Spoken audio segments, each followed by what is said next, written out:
వందే మాత్రం. నేను మీ journalist Navata. Welcome to our political. నక్సలిజానికి మరో భారీ ఎదురు దెబ్బ తగిలింది. బస్తర్ ప్రాంతంలో సీనియర్ మావోయిస్టు నాయకుడు పాపారావు. ఇతని తలపై 25 లక్షల రివార్డు ఉంది. తనతో పాటు మరో 14 మంది కార్యకర్తలతో కలిసి లొంగిపోయారు. వామపక్ష తీవ్రవాదాన్ని అంటే నక్సలిజం పూర్తిగా నిర్మూలించడానికి కేంద్ర హోం మంత్రిత్వ శాఖ విధించిన కీలకమైన మార్చి 31 గడువు తేదీకి సరిగ్గా ముందు ఈ లొంగుబాటు జరగడం విశేషం. ఇది కేవలం ఒకే ఒక్క లొంగుబాటు కాదు, ఇది నక్సలిజం అంతానికి నాంది పలుకుతుందంటున్నారు.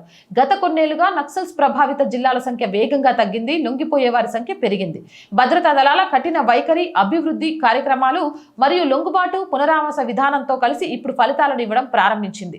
నక్సలిజం భారతదేశానికి అతిపెద్ద భద్రతా సవాలని ఒకప్పుడు వ్యాఖ్యానించిన వారే ఇప్పుడు మోదీ ప్రభుత్వ ద్వంద్వ వ్యూహం భద్రత, అభివృద్ధి ఎంత ప్రభావవంతంగా పనిచేస్తుందో ప్రత్యక్షంగా చూస్తున్నారు. పాపారావు వంటి కీలక నాయకులు లొంగిపోవడం మొత్తం నక్సల్స్ నెట్వర్క్ మనోధైర్యాన్ని దెబ్బతీయడం ఖాయం. నిన్నటి వరకు ఒక విప్లవం గురించి కలలు కన్నవారు ఇప్పుడు తాము ఈ పోరాటంలో ఓడిపోయామని గ్రహిస్తున్నారు. నక్సలిజం ఎప్పటికీ అంతం కాదని నమ్మిన వారందరి కోసం ఈ వార్త. నక్సల్ తూటాలకు తమ కుమారులు, సోదరులను కోల్పోయిన తల్లులు, సోదరీమణుల కోసం ఈ వార్త. అడవుల్లో తమ రక్తాన్ని చిందించిన వీర సైనికుల కోసం ఈ వార్త. నక్సలిజం అంతం ఇక ఎంతో దూరంలో లేదు. మార్చి 31 గడువుకు సరిగ్గా ముందు జరిగిన ఈ లొంగుబాటు ఒక శక్తివంతమైన సందేశాన్ని ఇస్తుంది. భారతదేశం ఇప్పుడు నక్సల్ రహిత దేశంగా మారే దిశగా వేగంగా అడుగులు వేస్తుంది అని. అవునంటారా కాదంటారా? మీ అభిప్రాయం కామెంట్ చేసేయండి. మోర్ వీడియోస్ కోసం ఛానల్ వెంటనే సబ్స్క్రైబ్ చేయండి. ఆర్థికంగా ఆర్ వాయిస్ కి చేతగా నిలవండి.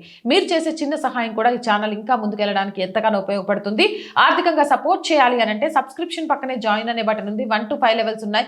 ఏదో ఒక లెవెల్లో సపోర్ట్ చేయండి. లేదా స్క్రీన్ మీద గూగుల్ పే, ఫోన్ పేతో పాటు అకౌంట్ డీటెయిల్స్ ఉన్నాయి. మీకు తోచిన సహాయాన్ని అందించవచ్చు. వ్యాపార ప్రకటనల కోసం, మార్కెటింగ్ యాడ్స్ కోసం 8328500576 నెంబర్ని సంప్రదించండి. జై హింద్, జై భారత్.